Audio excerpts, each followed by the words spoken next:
Unlike video, you can directly upload an audio file into Moodle. Generally speaking, audio files are not that large. However, I'm going to strongly suggest that you stick to mp3 files because some other audio types are much larger. And in addition to that, mp3 files are understandable by any browser. They're understandable by Moodle. Any student can listen to an mp3 under any circumstance, regardless of computer or device. So I'm going to show you the two ways to do that. One is to simply upload it as a file, and the other is to embed it inside of a label or a page.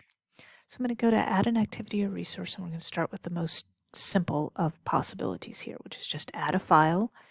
And I'm going to say audio file, and I'm just going to, find it and upload it like a file, like you would do for any file. Okay, upload this file and save and return to course. So that's the first way. And what happens now is the student comes around and they click on this and there we go. So it brings them over into just another tab in their browser and it plays because the browser recognizes that it is an mp3 file.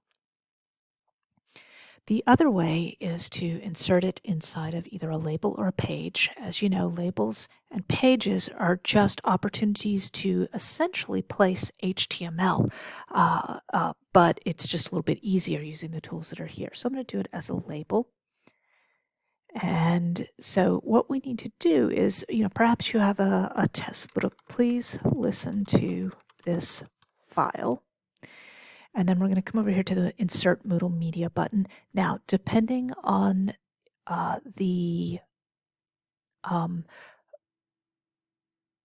HTML editor bar you have here, if for various reasons you chose at some point or another to switch this over to the other HTML editor, and that's something that you just do up here, Preferences, choose your HTML editor. There's one that has some different tools in it than this one, so some people have chosen to enable that one. But either way, you're still looking for something that's called inserting Moodle Media. It just may not be in this exact location.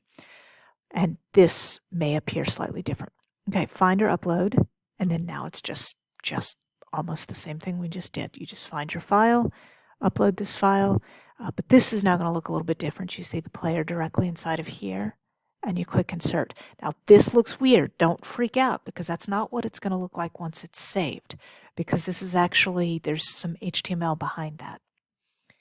Save and return to course. So now this label, Moodle has known, okay, this is an mp3 file. It's sitting right here, and they can directly press play and start that audio file. It works exactly the same way to do it as a page. It's just that they'll go one step deeper than the label.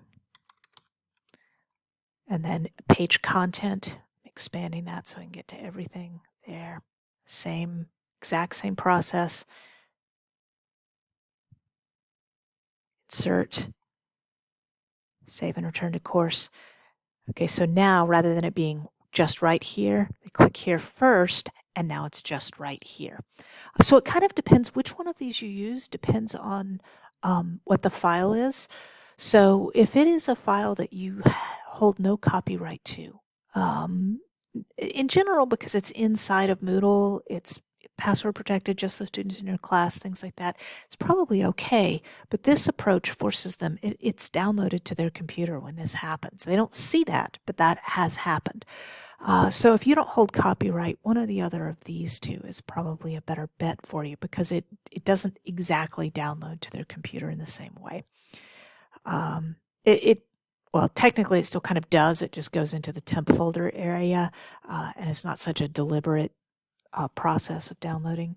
So anyway, that is how you handle audio files in Moodle.